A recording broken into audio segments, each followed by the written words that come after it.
Hey everyone. This evening, we're entering the year when America lost its grip on certainty. A flying disc fell from the sky. A quiet man passed atomic secrets to the enemy. A baseball player shattered the color line under the eyes of millions. And far out in the Nevada desert, something unnamed began to stir. 1947 didn't scream for attention. It whispered, and those whispers never stopped. This was the year when secrets became strategy, truth became negotiable, and the world, without ever saying so, began holding its breath. Take a second to like the video and subscribe if you'd like to hear more stories like this one. Now, settle in, close your eyes, unwind, and let the echoes of the past drift into the quiet corners of your mind. Roswell, Jackie Robinson, Area 51, nuclear spies. The year drifts by on a hush of rumors and distant radio static, a soft wind carrying secrets across the American landscape. At first glance, these moments seem scattered, disconnected, each one a story of its own. But sometimes, when the night is quiet and the world feels far away, you can sense that something larger is at work beneath the surface. How might these moments be connected? The answer reveals a quieter, shadowed side of history, one that begins, as many stories do, out in the desert. The summer heat settled over New Mexico like a heavy blanket, the kind that stifles sound and slows time. Out on the endless stretches of ranch land, nearly indistinguishable from one horizon to the next, a man named Mac Brazel moved through his daily routine. He was no stranger to solitude. His life was bound to the rhythms of the land, the distant calls of cattle, and the changing seasons. But this particular July day would bring something unfamiliar, something that would ripple far beyond the quiet of his acreage. It was debris, strange, metallic fragments that shimmered unnaturally in the sun, scattered across his fields in patterns that didn't match anything he'd seen before. These weren't branches or broken fencing from a storm.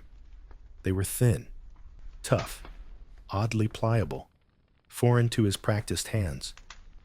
Brazel turned the pieces over, feeling their lightness, watching the sunlight flash off their surfaces. They didn't seem to belong to this world of dust and cattle.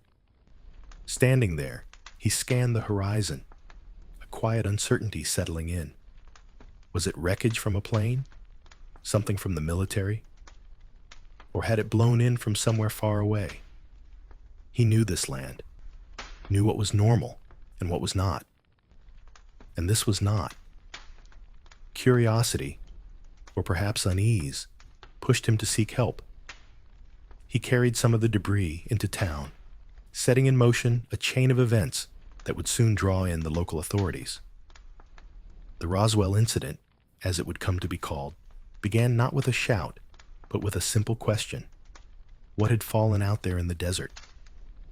When Brazel reported his discovery, the local military base in Roswell responded quickly. At first, they described the wreckage as something ordinary, a weather balloon perhaps. But the story did not stay small for long. The Army Air Forces issued a statement claiming to have recovered a flying disc. That phrase, with its hint of metallic wonder and the impossible, ignited imaginations. Newspapers splashed the news across their front pages, headlines suggesting mysteries that reached far beyond the New Mexico plains. For a brief moment, it seemed as if the world itself might have shifted. The very next day, however, the military reversed course. No flying disc, they said, no extraterrestrial mystery. It was just a weather balloon after all. The abrupt change felt jarring, as if a curtain had been pulled too quickly across a stage. For some, that was the end of it. For others, It was only the beginning, a gap in the story wide enough for speculation to take root. Between the government's initial claim and its swift retraction, questions multiplied. Rumors began almost immediately, carried by locals, reporters, and amateur enthusiasts. Some witnesses claimed to have seen debris that didn't match the official explanation.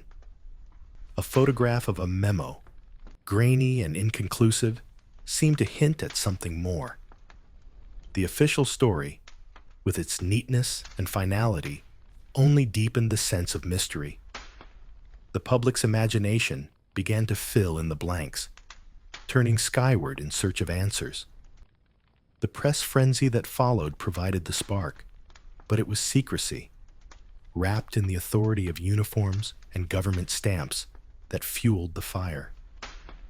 The military's contradictions, its refusal to elaborate, planted seeds of suspicion. Why mention a flying disc at all? Why change the story so quickly? For many, it looked less like the careful unfolding of facts and more like the clumsy management of a secret. Over time, the Roswell incident slipped from the realm of news and into the territory of legend.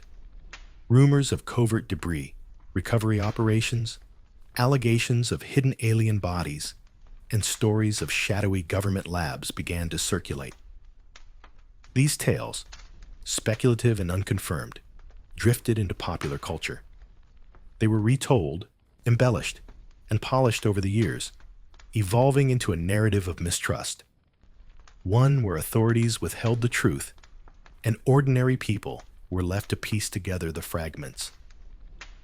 Roswell became more than the story of a single event. It became a symbol of something larger, a reflection of doubts that had been growing since the dawn of the nuclear age. Who controlled knowledge in this new world? How much power did official explanations really hold? The events in the desert offered a template for how people would respond to any incident where the answers felt too simple, too convenient. It marked a shift in the American mindset, a willingness to question, to look for shadows beneath the surface. This new skepticism did not arise in isolation. Trust in institutions was already changing. The Second World War had ended, but its aftershocks still rippled through daily life. Tensions with the Soviet Union were building, and the skies were no longer empty. Planes, bombs, and satellites now traced invisible paths overhead. And, if the rumors were to be believed, perhaps something else as well. Something not of this earth. Even decades later, the Roswell story would not settle. In the 1990s, declassified files pointed to a high-altitude balloon program, a secret project meant to detect nuclear tests in the Soviet Union. These details, offered long after the fact, were meant to close the book. Yet for many, they felt like just another layer, another version of the story. Could a balloon explain everything Brazel saw? Could it account for the strange qualities of the debris? The questions lingered, the silence around them growing louder with each passing year. But the heart of Roswell was never really about flying discs or the possibility of extraterrestrial visitors. It was about how stories take root in the soil of secrecy. It was about power and the ways it hides in plain sight. In the quiet desert of 1947, something began. A whisper, not of aliens, but a seed of doubt about who truly controls information. The Roswell incident planted these questions, not just in the minds of conspiracy theorists, but in the wider public imagination. If Roswell was one shadow cast across the year, it was not the only one. While people watched the skies, another kind of anxiety was quietly gathering, far from the ranches and the desert sun. The center of gravity was shifting, eastward. toward the marble halls and bustling offices of Washington. There, a new uncertainty was taking hold, one that would soon reach far beyond the borders of the United States. The next chapter of this story would not be written in the language of debris and rumors, but in declarations and doctrines, in the careful words spoken before a nation holding its breath. It was March 12th, 1947. There was a chill in the air outside, but inside the halls of Congress, the atmosphere was taut with anticipation. President Harry S. Truman stood before the assembled lawmakers, not with the usual air of formality or ceremony, but with a sense of quiet determination. The country was about to hear something new, a shift in the very way America saw its place in the world. For generations, the United States had watched from the sidelines, stepping onto the world stage only when war or necessity forced its hand. But now, that old comfort of distance was slipping away. Truman's speech was direct. The United States, he said, could no longer stand apart as distant conflicts threatened to reshape the globe. There was a new responsibility, one that reached beyond American shores and into the heart of Europe's struggles. He introduced what would soon be called the Truman Doctrine, a policy that declared America's intent to support free peoples resisting subjugation by armed minorities or outside pressures. Truman didn't mention the Soviet Union by name, but the meaning was clear. The shadow of communism spreading across war-torn Europe was the threat that demanded this new resolve. The immediate spark for this doctrine came from two distant, troubled countries, Greece and Turkey. Greece was in the grip of a civil war, its monarchy fighting to survive against communist insurgents. Turkey, meanwhile, faced mounting Soviet pressure and internal instability. To Truman and his advisors, these two nations felt like dominoes at the edge of a table. If they fell, others might follow, tumbling one after another under the weight of Soviet influence. The stakes, Truman argued, were nothing less than the survival of freedom in the modern world. Congress listened. Within weeks, they approved roughly $400 million in aid, an extraordinary sum at the time, to help Greece and Turkey resist communist pressure. The money flowed overseas, funding infrastructure, stabilizing economies, and supporting governments that teetered on the brink. But this was not charity, and everyone knew it. The aid was a signal.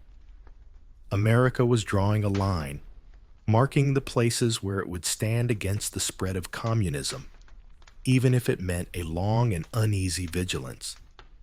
This was a turning point. Before the Truman Doctrine, America's involvement in foreign conflicts had always been temporary, a response to crisis, a return home when the fighting stopped. Now, the country was committing to an open-ended struggle, not just with armies and treaties, but with ideas and influence. Truman's words carried the weight of a promise, and beneath that promise, an unspoken anxiety.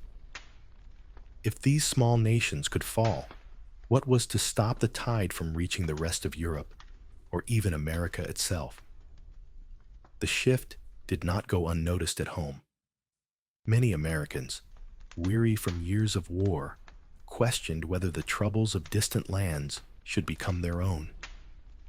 There were voices, especially among those who clung to the old ways of isolation, who wondered if this policy would draw the country into endless foreign entanglements.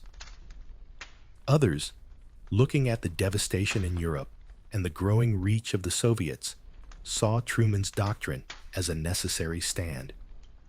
In the end, most accepted the new direction, uneasy, but aware that the world had changed. Yet the doctrine's influence reached far beyond the corridors of power. It changed how Americans thought about safety and threat. If the United States was now responsible for defending freedom abroad, it followed that danger could come from anywhere, at any time. The idea of a clear, peaceful boundary between war and peace began to blur. The Truman Doctrine was not just a foreign policy. It was a new lens through which to view the world, one that brought distant anxieties closer to home. The language of Truman's speech was careful, measured, but the implications were vast. The old sense of peace, of wars ending and life returning to normal, felt less certain. Now, peace was something to be maintained, protected by constant vigilance and readiness. The doctrine did not promise victory or even stability. It promised to hold the line, to keep the world from slipping further into chaos. As the months passed, the effects of the Truman Doctrine became more visible. Europe's map began to harden into zones of influence, each side wary of the other, each movement watched closely. The lines were invisible, but everyone felt them. The Cold War was not yet named, but its outlines were becoming clear.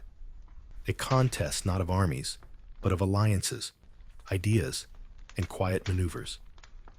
The doctrine also had consequences that reached into daily life. The fear of communism, once a distant worry, began to seep into American towns and cities.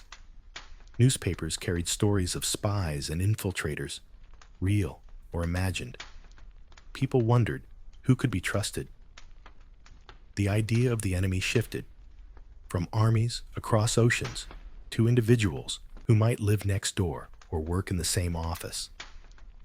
The Truman Doctrine, meant to guard against threats abroad, helped plant the seeds of suspicion at home.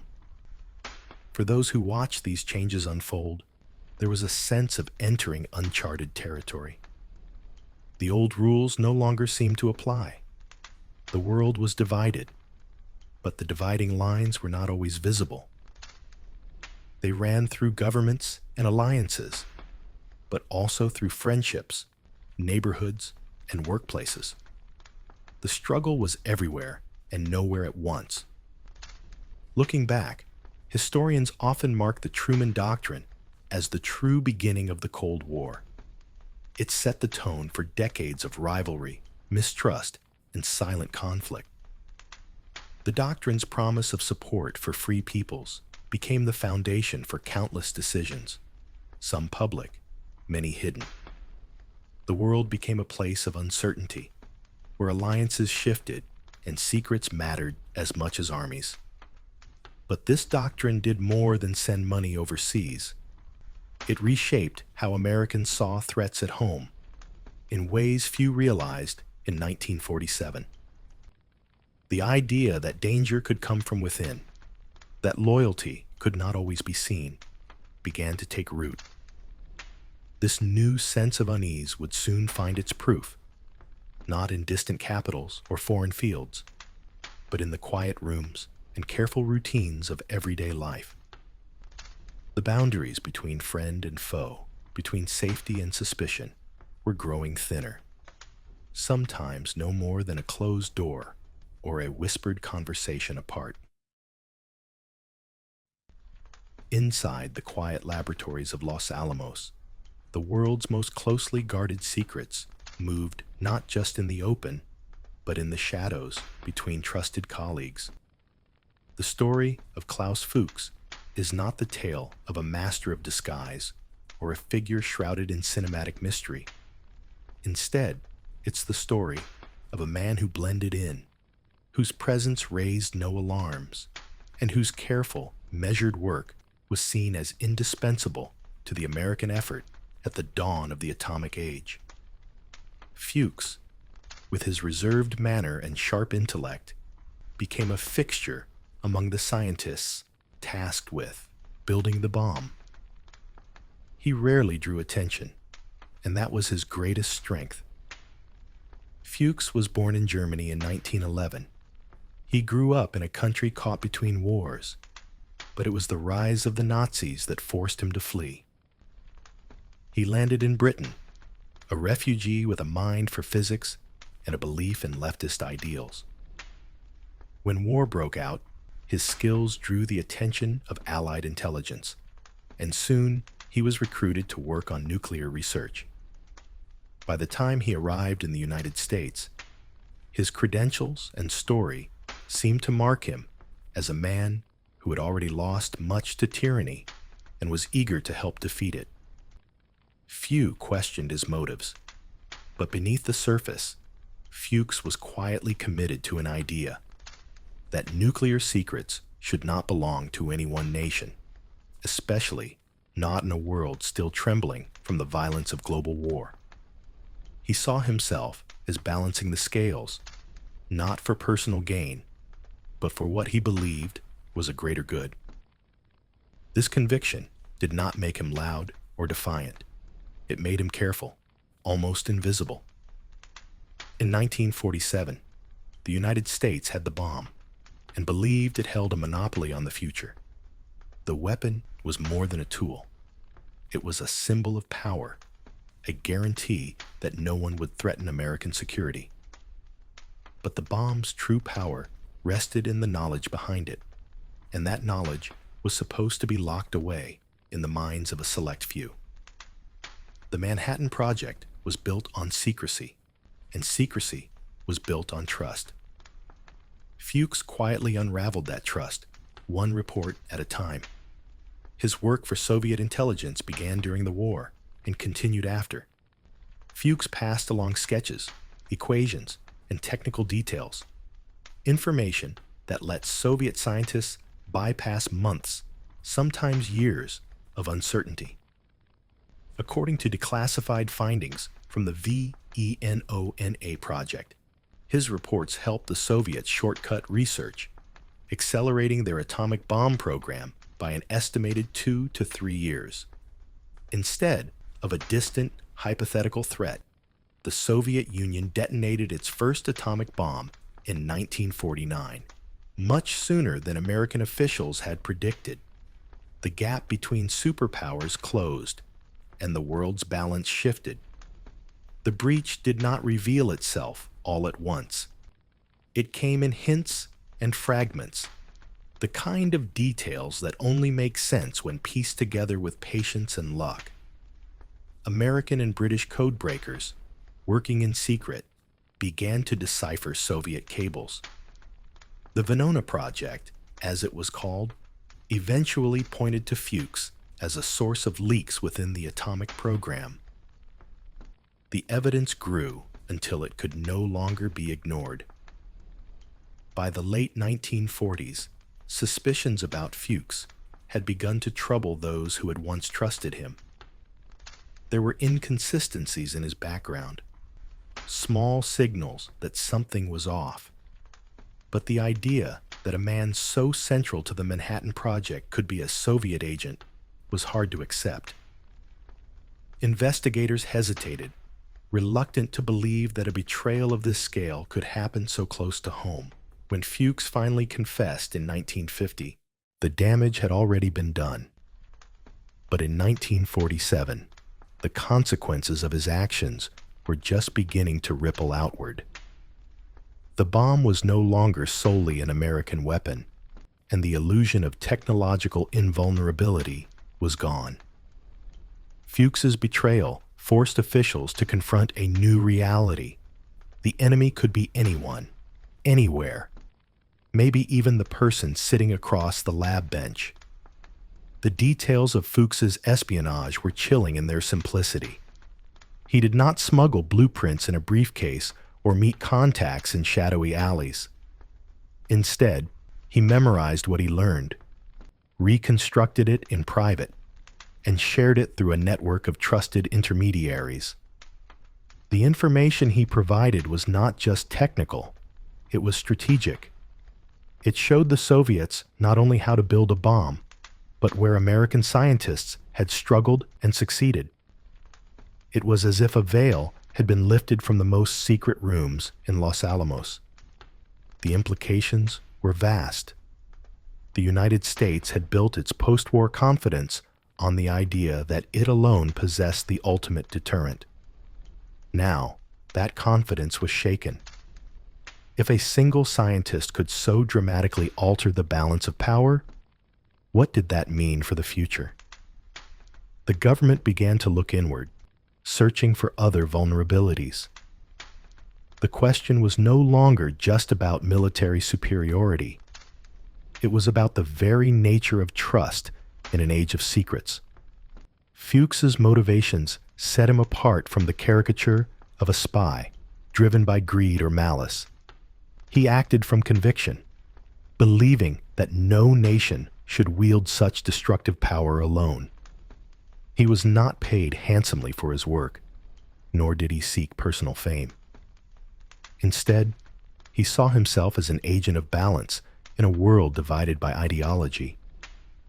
To some, this made him a tragic figure. To others, a traitor of the highest order. The public, when they learned of the breach, responded with a mix of disbelief and fear.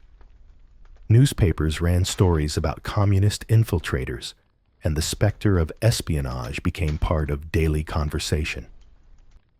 The idea that the enemy could be hidden in plain sight unsettled the country. Loyalty oaths, background checks, and rumors of subversion became common. The sense of certainty that had followed victory in World War II gave way to a new kind of unease. Fuchs's actions did more than help the Soviets build a bomb. They changed how America thought about knowledge itself.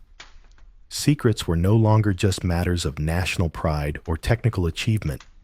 They became a kind of currency, something to be guarded, traded, and stolen. The government responded by tightening controls, creating new layers of security, and watching its own people more closely. Suspicion became a part of the national character. The story of Klaus Fuchs is not just a story about one man. It is a story about the thin line between trust and doubt, about how quickly the boundaries of safety can shift. It is about the realization that in a world where information moves silently and unseen, the greatest dangers may come from within. The breach at Los Alamos was not the end of the story.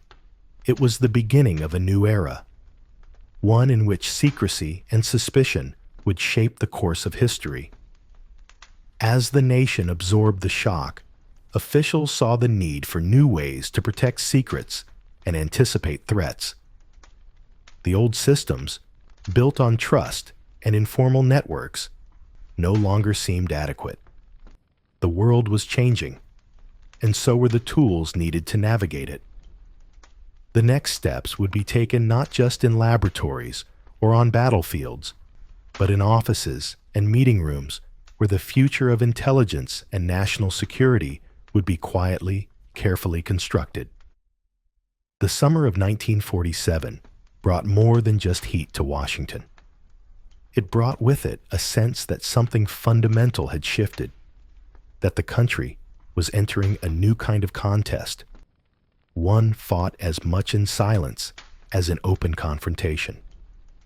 New agencies, new laws, and new strategies would soon emerge, shaped by the lessons of betrayal and the knowledge that, in this new world, the shadows could be as important as the light.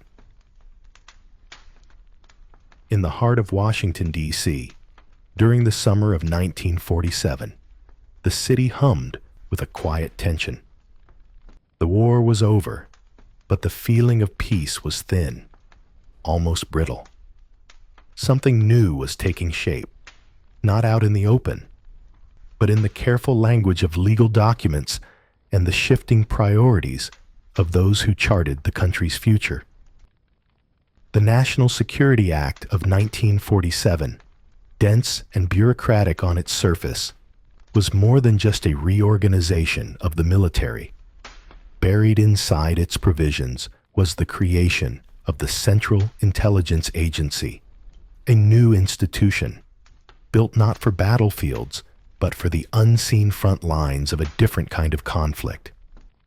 Born from wartime intelligence roots, the CIA emerged in 1947 to gather and act on secrets invisibly. The world had changed. Armies no longer settled every dispute, and victory could not always be measured in land, gained or surrendered. Instead, the future would turn on what could be known, what could be hidden, and what could be quietly shaped from afar. The United States, still reeling from the shock of atomic secrets slipping away, saw the need for an agency that could move within these new parameters, a body that would not just collect information, but also carry out covert actions to influence events before they reached a crisis. The CIA's mandate was clear in its intent, if not always in its boundaries. Its primary task was foreign espionage, to learn what America's adversaries were planning, to track movements and intentions that rarely showed themselves on maps. Yet from the beginning, the agency's responsibilities stretched further. The law allowed for covert action, those operations that left no fingerprints, that could sway elections, support friendly governments, or quietly undermine those seen as threats. This was not the open work of diplomacy or the visible force of armies, but something subtler and, in many ways, more unsettling. For most Americans, the announcement of the CIA's creation passed with little fanfare. Headlines reported the news in simple terms. A new agency, tasked with intelligence, had joined the government's ranks. Few understood what that would truly mean. The agency's work was invisible by design. There were no public parades, no medals pinned in daylight. Its successes and failures were measured in silence, in the absence of disaster, or in the subtle shifts of foreign policy that most would never notice. Inside the government, however, the agency's creation marked a shift in how America would face the world. The old habits of isolation, of waiting for threats to cross oceans, no longer felt safe. The lessons of Klaus Fuchs and the realization that secrets could vanish in plain sight made it clear that the country needed to become more proactive, more watchful. The CIA would become the instrument for this new vigilance, tasked with finding out what others wanted to keep hidden, and, when necessary, quietly changing the direction of events. The agency's earliest days reflected the uncertainty of the time. The Cold War was still taking shape, its boundaries unclear. The Soviet Union was no longer a wartime ally, but a rival whose intentions were guessed at through scraps of intercepted communication and the shifting alliances of post-war Europe. The CIA began to map this new terrain, collecting information from diplomats, defectors, and intercepted messages. Its analysts worked to build a picture of a world that was rapidly dividing into opposing camps. But even as the agency focused on gathering intelligence, its mandate for covert action quickly became central. Among its earliest known interventions was in Italy's 1948 election, where the threat of a communist victory seemed to many in Washington like a tipping point for all of Europe. The CIA funneled resources to anti-communist parties, using money, messaging, and quiet persuasion to shape the outcome. The details of these efforts would remain classified for decades, but the precedent was set. The United States would not simply observe the world's changes, it would try to guide them, even if that meant acting in the shadows.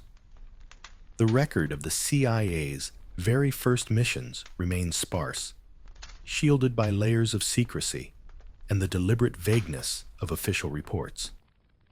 But the agency's direction was clear: It would operate wherever the Cold War's lines were being drawn, whether in the ballot boxes of Europe, the shifting governments of the Middle East, or the uncertain alliances of Asia.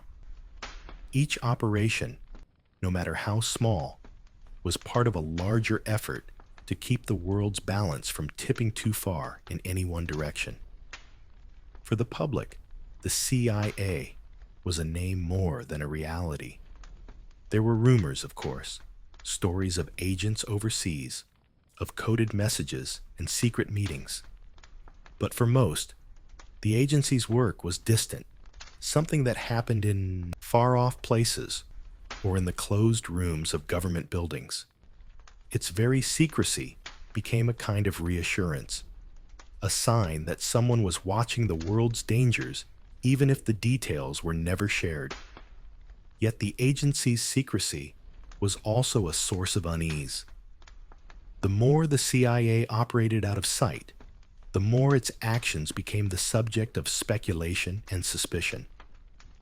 In the early years, these concerns were muted by trust in government and the shared memory of wartime unity.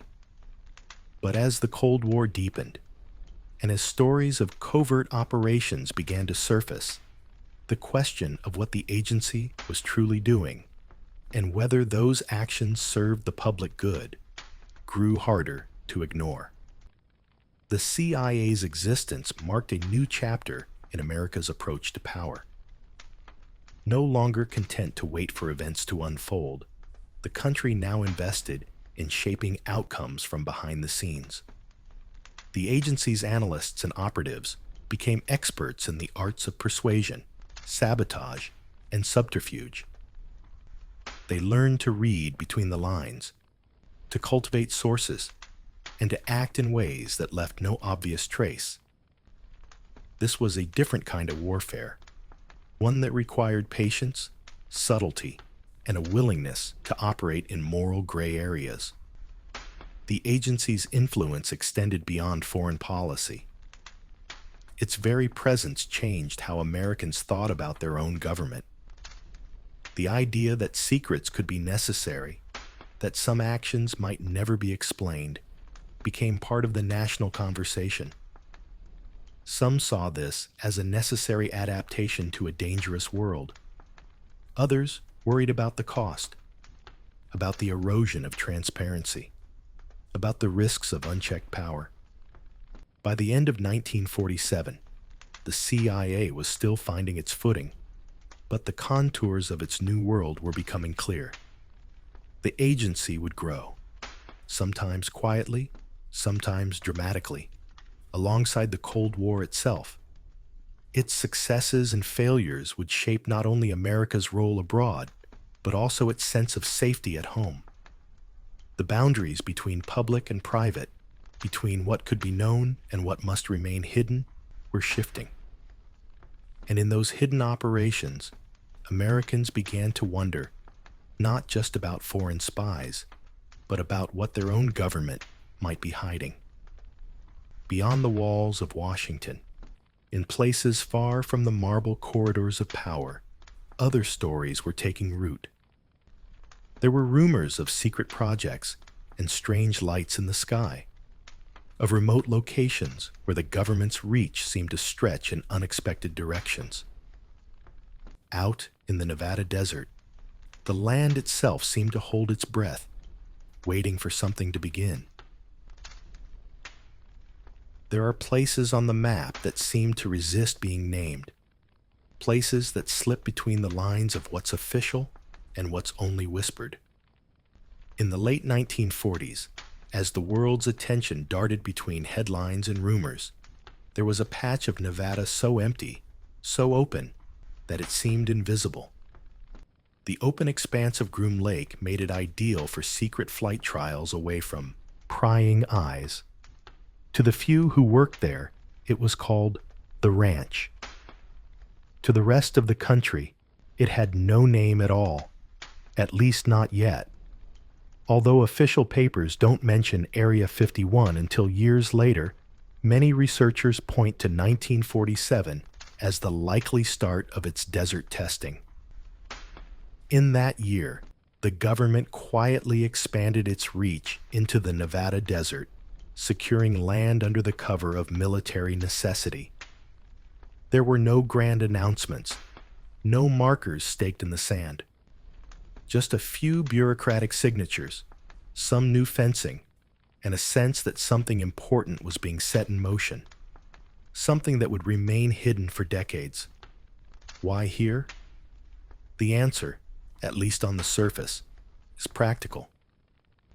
The land around Groom Lake is flat and hard, a natural runway stretching for miles. The nearest towns are distant, the roads few and rough. For those tasked with testing new aircraft, planes that pushed the limits of design and technology, this was the perfect hiding place. The Cold War was beginning to cast its long shadow, and the race for aerial supremacy was quietly, urgently underway. In this kind of contest, secrecy was as valuable as speed. The partnership between the U.S. military and Lockheed's Skunk Works division would become legendary, but in 1947, it was just beginning to take shape. Engineers and test pilots needed a place to work where mistakes could be made without witnesses, where prototypes could rise and fall without drawing a crowd. The desert offered that silence. Some say that the earliest runways at Groom Lake were little more than lines scraped into the alkaline earth, watched over by a handful of men who understood that their work would never make the papers. Yet the origins of Area 51 remain wrapped in uncertainty. No government document from 1947 spells out its purpose. There are no blueprints dated that year, no official memos welcoming it into existence. Instead, there are gaps, blank spaces in the record that invite speculation. Over time, rumors grew that the site held far more than aircraft tests. Stories circulated about hangars filled with materials not of this world, about crash sites and secrets that could never be safely explained. Each absence of information became another invitation to wonder. The connection to Roswell is hard to ignore. In that same year, the skies over New Mexico drew headlines, and the public imagination leapt to fill in the blanks. The government's silence about what happened there, its quick denials and shifting explanations, set the stage for a new kind of curiosity. If something extraordinary had fallen to Earth, where would it go? The idea that the Nevada desert might be the final destination for such mysteries took hold, not because of evidence, but because of the irresistible logic of secrecy. If the government had something to hide, this was the kind of place it would choose. But the truth, as always, is harder to pin down. The earliest years of Area 51's history are a patchwork of rumor, half-remembered stories, and hints buried in declassified files. There are accounts of early test flights, of strange shapes glimpsed against the setting sun, of vehicles arriving in the night. There are also long stretches of nothing. No records, no photographs, no names. The government would not publicly acknowledge the existence of Area 51 until the late 20th century. By then, its legend had already outgrown any single fact. What makes Area 51 endure in the American imagination is not just what might have happened there, but the way its story has been told, or left untold. The absence of answers has become its most powerful feature. Each new generation adds a layer to the myth: secret technologies, hidden hangars, encounters with the unknown. The details shift, but the core remains the same. This is a place defined by what we do not know, by the questions that linger after every official denial. In the years following 1947, the site grew in both size and reputation. Satellite images eventually revealed runways and buildings, but never quite enough to settle the questions. Journalists and researchers tried to piece together the story from scraps, anecdotes from former workers, blurry photographs, the occasional slip in a government report. Each discovery seemed to confirm only that more remained hidden. The legend of Area 51 became a kind of mirror, reflecting the nation's anxieties about power, secrecy, and the limits of knowledge. The government's approach to Area 51 fed the mystery. By refusing to acknowledge its existence, by redacting documents and erasing details from maps, officials created a space where imagination could thrive. The lack of information was not just a barrier, it was an invitation. People began to fill in the gaps themselves, crafting stories that ranged from the plausible to the fantastic. The site became a symbol of everything that might be hidden just out of sight. For some, Area 51 is a reminder of the lengths to which a government will go to protect its secrets.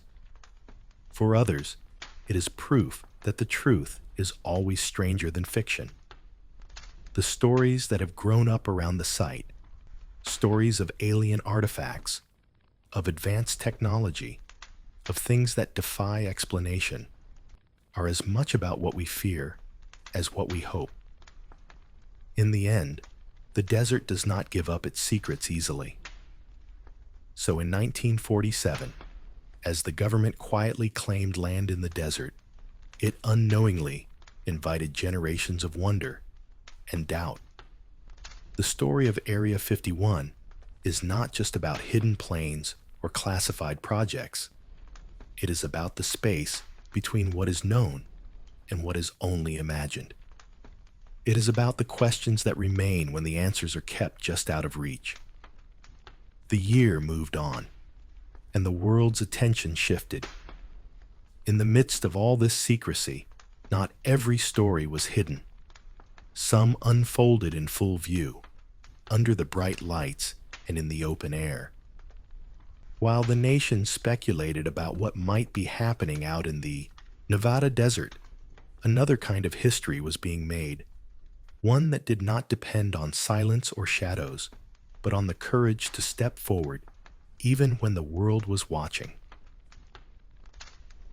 The year was 1947.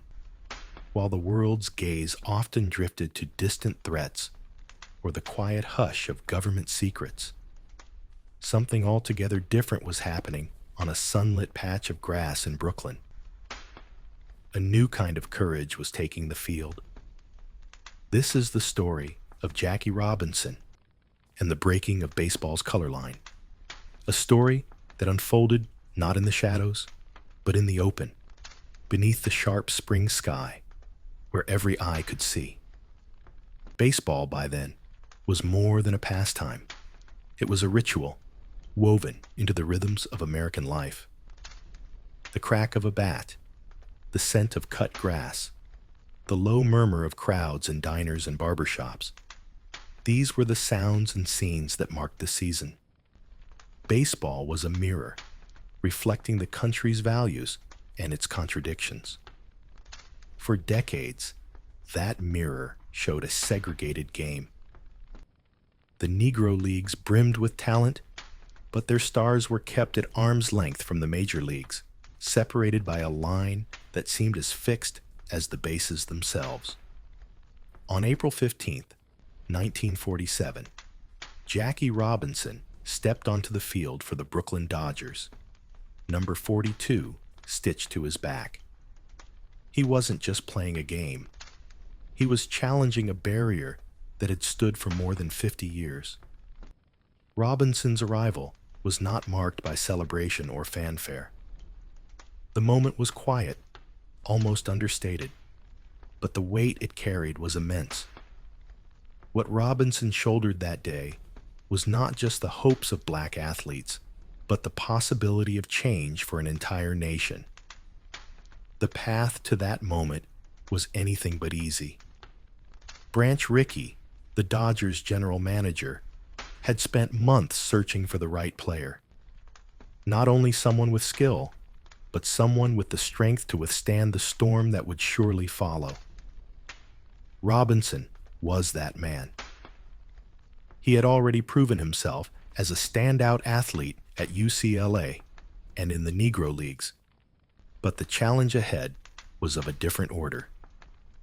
When Robinson began his journey with the Dodgers' farm team, the Montreal Royals, he faced jeers from the stands, taunts from opposing dugouts, and even resistance from some teammates. Ricky's instructions were clear.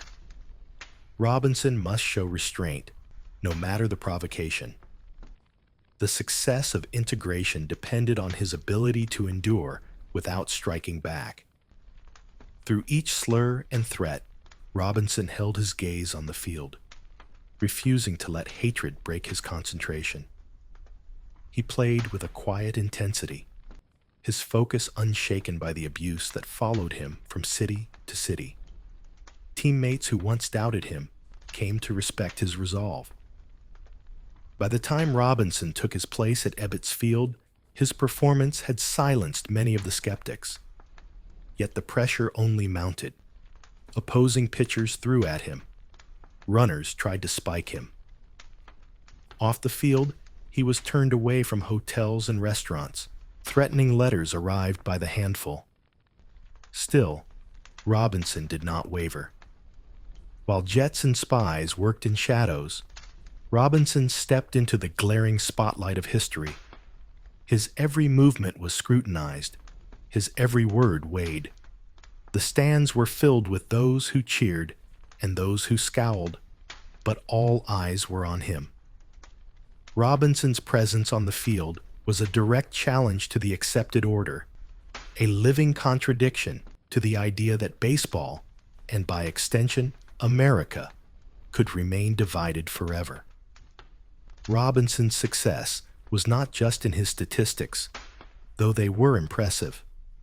151 games played, a 297 batting average, 29 stolen bases, and the first ever Rookie of the Year award.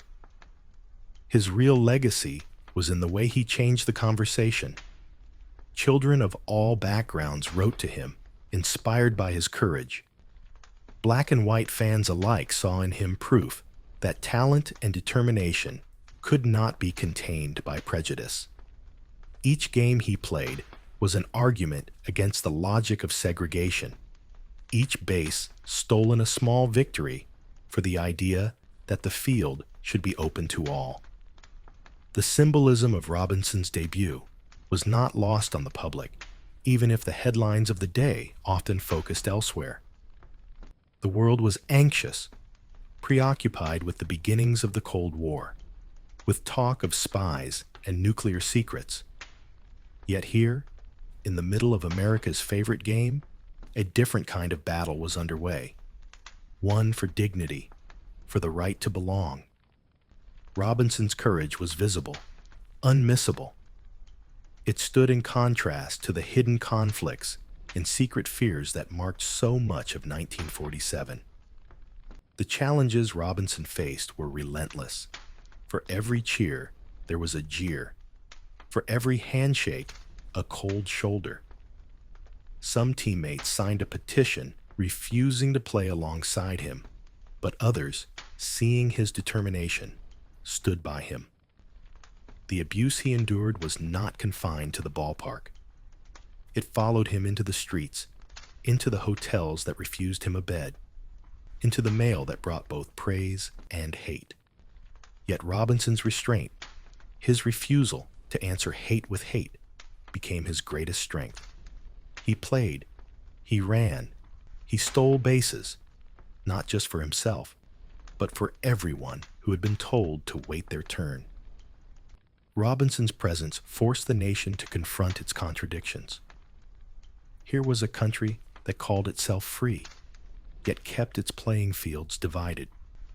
The story of Jackie Robinson was not just about baseball. It was about the slow, uneven work of change. His courage provided a spark, but the fire would take years to spread. The civil rights movement was still in its infancy, but Robinson's example showed what was possible when one person refused to accept the limits imposed by others. The impact of Robinson's rookie season rippled outward. Athletes in other sports took notice. Activists drew inspiration. Ordinary people began to imagine a future where talent, not skin color, determined opportunity. Robinson's story became a touchstone, a reminder that progress was possible even when it seemed impossibly slow. The path ahead would not be easy. For every step forward, there were setbacks, moments of backlash and disappointment. But the barrier had been broken, and it could not be rebuilt. Robinson's legacy is not just in his numbers or his trophies. It is in the way he carried himself, in the dignity he brought to every game. He did not let the world's hatred define him. Instead, he defined what it meant to meet adversity with grace. The courage he showed on the field echoed far beyond the ballpark. It became part of the fabric of a changing nation. As the season wore on, Robinson's success became undeniable. He helped lead the Dodgers to the National League pennant. Fans who once doubted him now cheered his name. But the work was far from finished. Segregation still ruled much of American life. The struggle for equality continued in schools, in neighborhoods, in workplaces. Robinson's breakthrough was a beginning, not an end. Looking back, it is easy to see Robinson's debut as part of a larger arc of progress. But in 1947, the outcome was anything but certain. The hatred he faced was real, immediate, and often overwhelming. He was not welcomed. He was tested. Each day brought new challenges, new reasons to quit. But Robinson kept going. His perseverance became a lesson in what was possible, even when the world seemed determined to say no. In the years that followed, Robinson's courage inspired others to take their own stands. The civil rights movement gathered strength. Laws changed, slowly at first, then more rapidly. The example of one man on a baseball field became a rallying point for a nation struggling to live up to its ideals. Robinson's story reminds us that change often begins with a single act of bravery, carried out in full view of those who would prefer things stay as they are. 1947 was a year of uncertainty and transition, a year when the country seemed to stand at a crossroads. In the midst of hidden fears and secret battles, Robinson's public act of courage offered a different vision, one where progress was possible, where the field could be leveled, if only for a moment. His story is a reminder that history is not just shaped by what happens behind closed doors, but by those who are willing to stand in the light, no matter the cost. As Robinson rounded the bases, the world around him was changing in ways both visible and unseen. The language of conflict itself was shifting, as new words began to capture the anxieties and hopes of a nation on edge.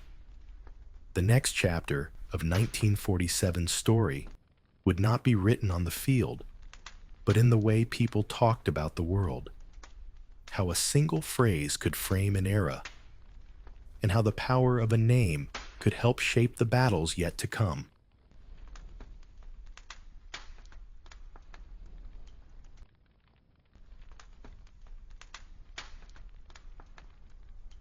There are moments in history when the language itself begins to shift, when the words people use to describe the world quietly change the shape of what they see. In 1947, the old vocabulary of war, front lines, invasions, clear enemies, no longer fit the new reality settling over the globe. The battles weren't always visible, the threats not always named. Instead, a different kind of tension crept in. One that didn't announce itself with fanfare or banners, but with a steady, persistent pressure that touched every corner of daily life.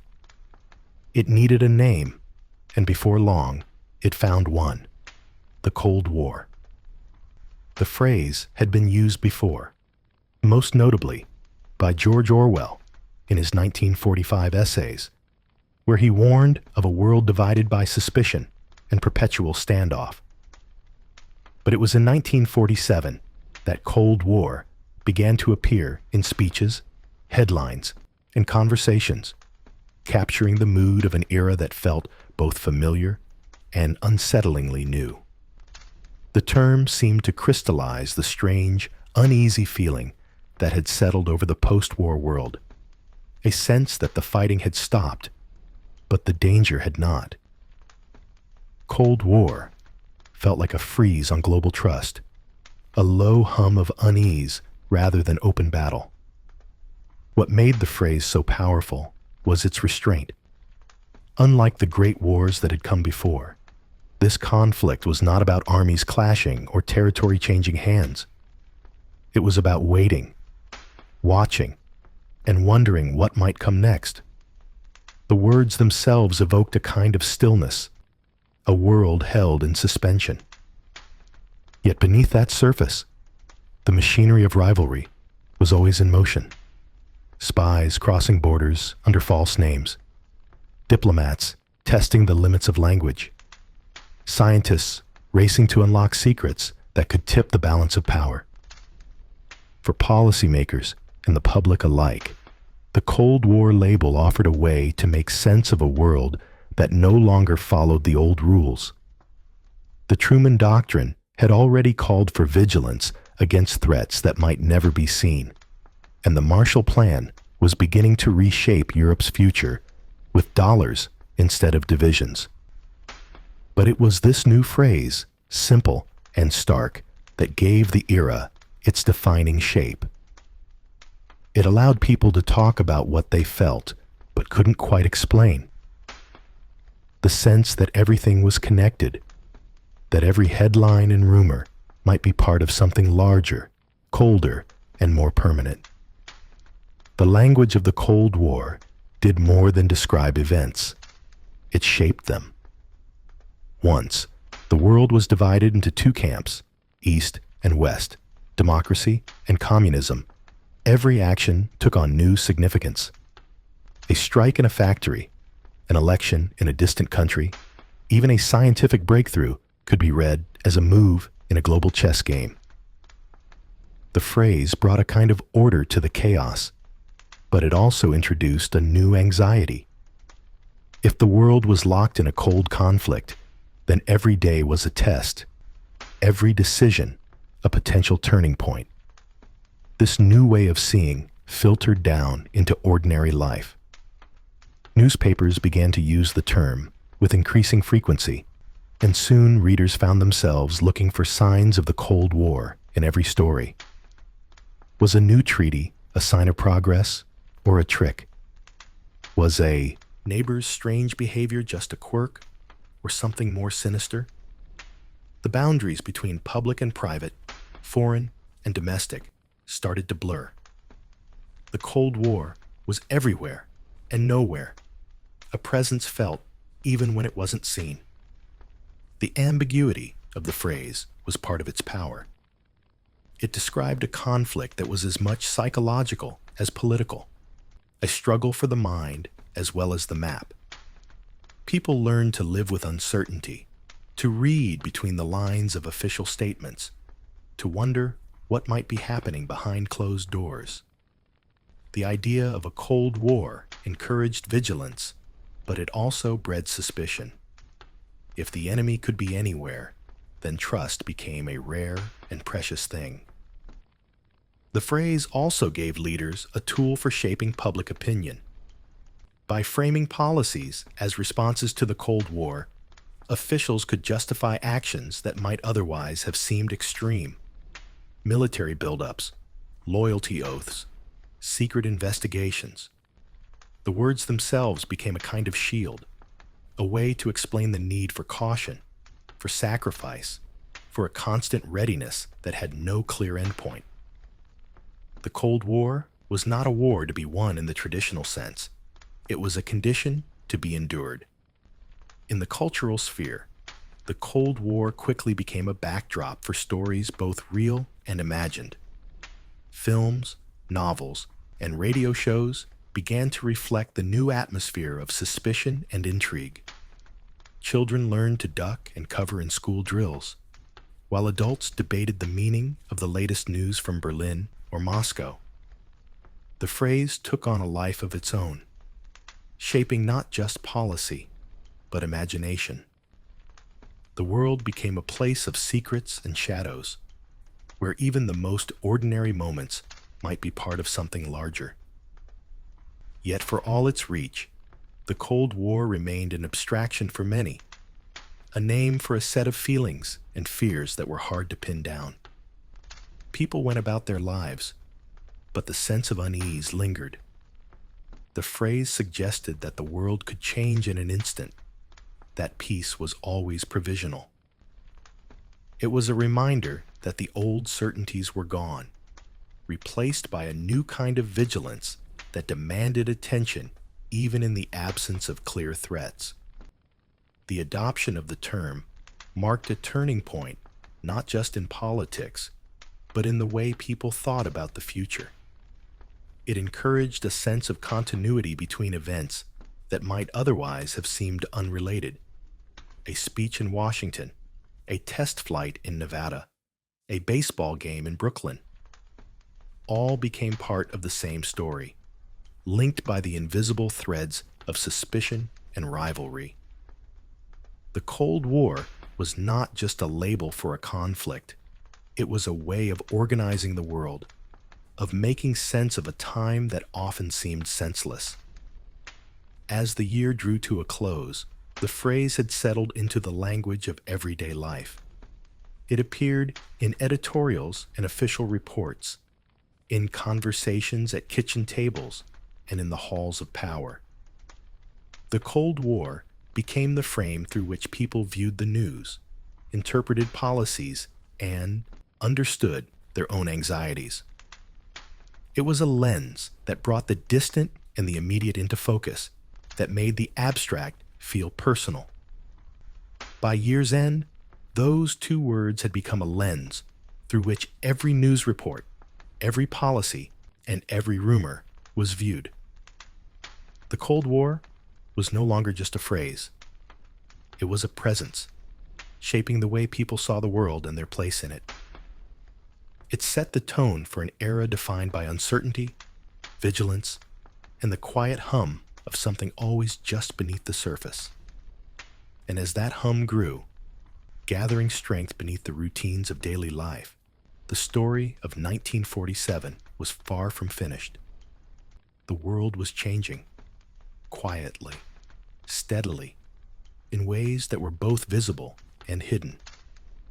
The groundwork had been laid for a new kind of future, one shaped as much by the words people used as by the events themselves. There are years in history that seem to pass quietly, their days blending into one another. Then there are years that seem to hum beneath the surface, where each event, large or small, carries a charge that lingers long after the calendar page is turned. 1947 was such a year. It was a year not defined by a single headline or a single city, but by a series of moments that, when placed side by side, reveal a world on the edge of something new. Take, for example, the strange shimmer of metal on a New Mexico ranch, and the steady voice of President Truman in the halls of Congress.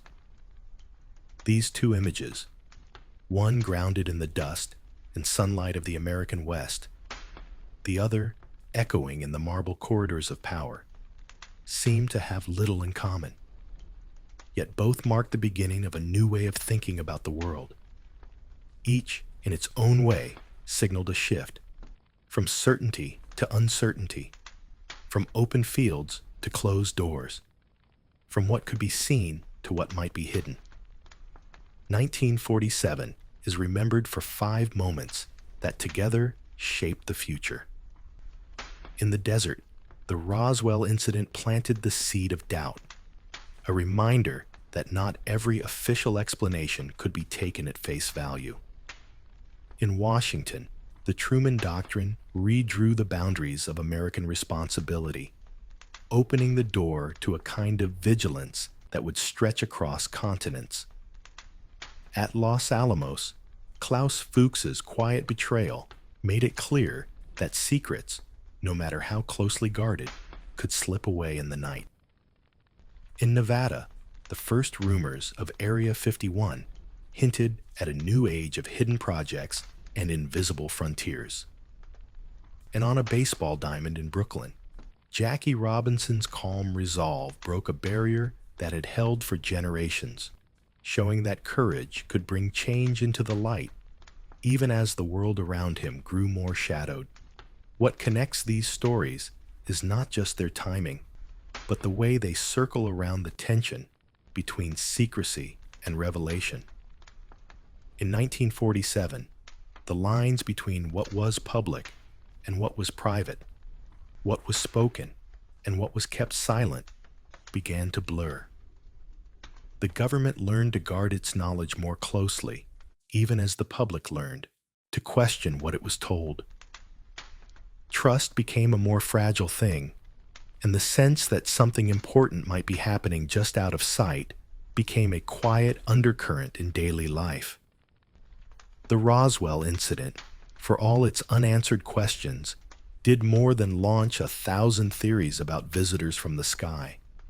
It marked a turning point in the relationship between citizens and their government.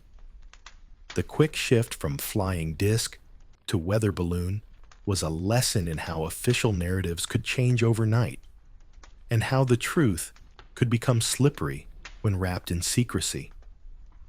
People began to look for hidden meanings, to wonder what else might be concealed behind closed doors. This new habit of skepticism didn't fade.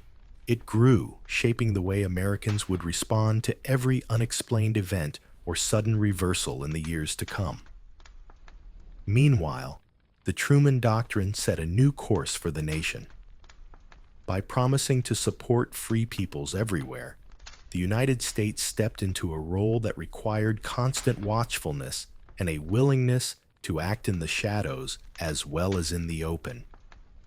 The world was no longer divided by oceans and borders alone. It was divided by ideas, alliances, and the quiet struggle for influence. The doctrine's language was careful, but its implications were vast. It asked Americans to accept a world where danger might come from anywhere, and where peace was something to be protected, not simply enjoyed. The creation of the CIA was a response to this new reality. The agency's mission was to know what others tried to hide and to act where others could not see. Its work was invisible by design, and its very existence signaled a shift in the nation's approach to power. No longer could Americans assume that all decisions would be made in the open, or that every action would be explained. The presence of an agency built for secrecy changed the tone of public life, adding a layer of uncertainty that would become a defining feature of the age. Then there was the breach at Los Alamos.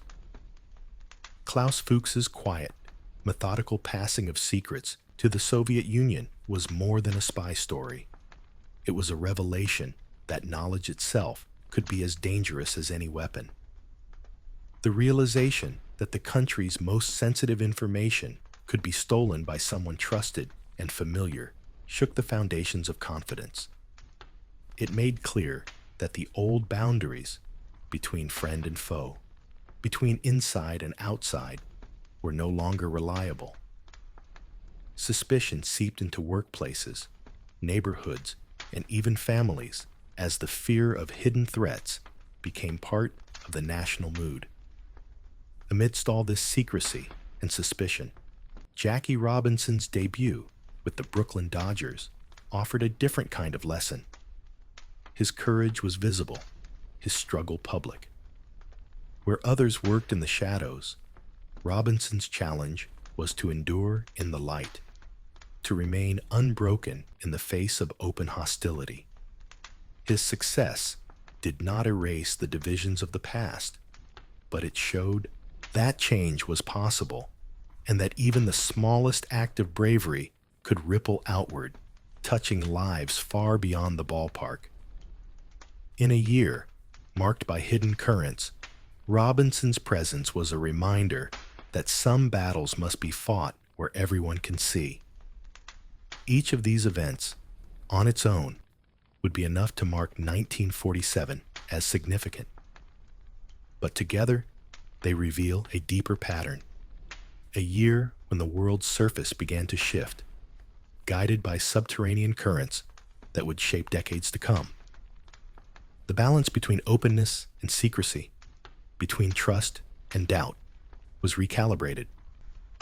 The old ways of understanding power, conflict, and progress no longer seemed to apply.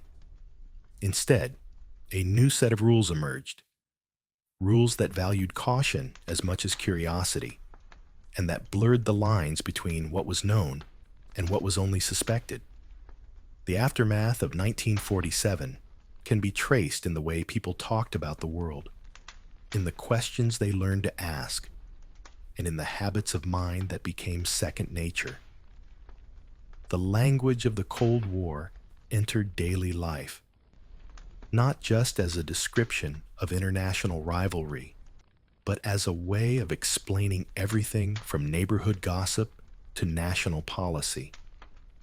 The sense that the world was divided, that every action might carry hidden consequences, became part of the background noise of modern life. In this way, the events of 1947 did not simply mark the beginning of a new era. They set the terms by which that era would be understood.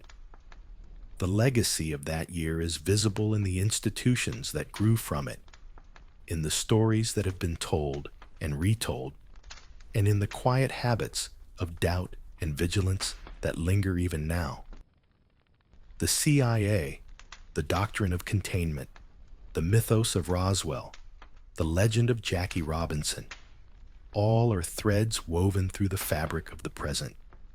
The questions first asked in 1947 about secrecy, loyalty, courage, and change have never really gone away. They have simply taken on new forms, adapted to new times. To look back on 1947 is to see the roots of our own uncertainties. It is to recognize the origins of the mistrust that sometimes shadows public life, and to remember the moments of clarity and bravery that cut through that shadow. The year's most enduring lesson may be that history is not just a matter of what happened, but of how people responded, how they chose to question, to believe, to act, or to wait. The balance between curiosity and caution, between seeking the truth and guarding it, is as delicate now as it was then.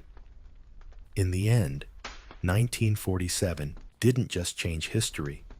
It reshaped our sense of what lies hidden and how easily curiosity and caution can entwine. The world that emerged from that year was more complex, more guarded, and more aware of the shadows that stretch across even the brightest fields. And as we pause to reflect on all that began in those months, we find ourselves still living with the questions first raised in that remarkable year. Let's take a moment now, not to rush ahead, but to sit with these thoughts. The story of 1947 is not just a chapter in a textbook, but an invitation to notice the quiet forces that shape our lives. As we turn toward the present, we carry with us the echoes of that year, a reminder that the search for understanding and the need for caution are never far apart. Rest your thoughts here for a moment, The year 1947 wasn't just a page in history.